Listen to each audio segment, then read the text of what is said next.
Good morning, John. This is a video of my newly built chicken tractor based on the plans I purchased from you for $10. First off, I just want to tell you for $10 it was definitely a good buy for the plans, and you do a phenomenal job on your daily or weekly videos, and glad to see you back in action.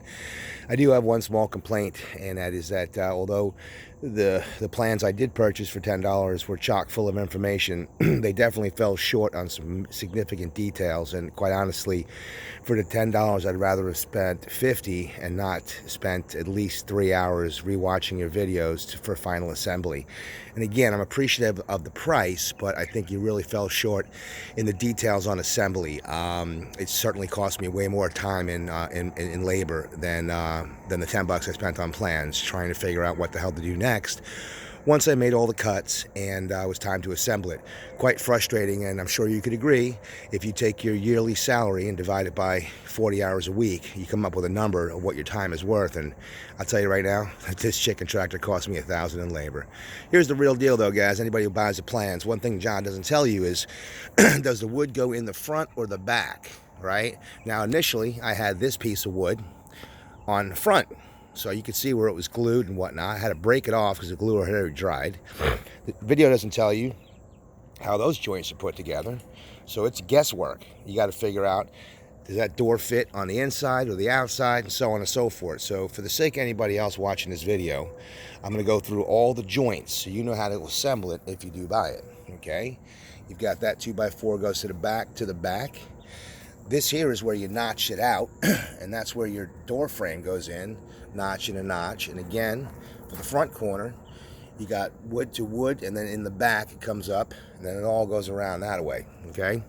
Now, I had a hard time with that bending thing, so you can see my bends aren't great, and I've never used one of those conduit benders before, and you can see that guy's off center, and those ones there, I got it right towards the end, so it was a little tricky. I threw that 2x4 and that 2x4 in here to let the chickens play for a bit. They're not mounted properly. I'm going to take them out when I move it next, and I'm going to reverse the ladder so it just drags. And then I did do 4 wheels as opposed to 2. Just made it easier to pull the tractor. Of course, the white tarp, as John suggested. Zip tied them down. I went with the chicken cloth, or the wire cloth at the bottom.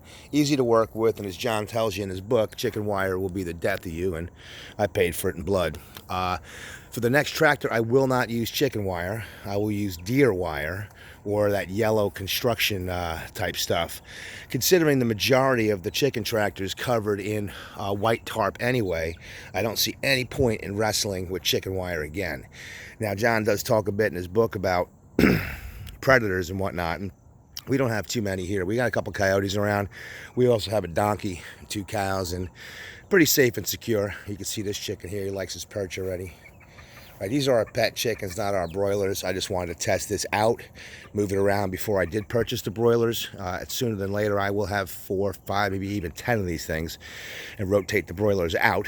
That's my RV I live in right now, and a couple of my cars, and we got more cars and trucks you can imagine. That's our farmhouse, and that's our horse stalls and all that good stuff like that.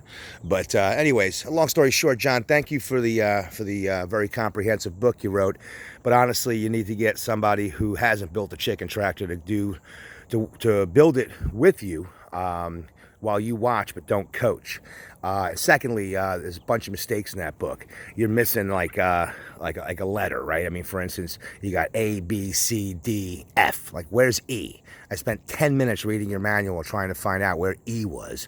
You kind of skipped over a letter in the alphabet. Maybe it's my OCD, but everything I ever assembled from IKEA to something from China always has the right amount of letters. Not the right spelling, but anyway, it is what it is. That's my video response. I did send you an email. I would like to sync up with you sometime when I'm in New York. I'm in New York every other week.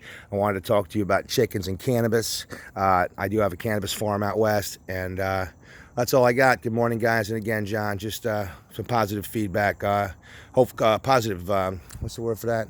Constructive criticism on your video or your book. All right, peace.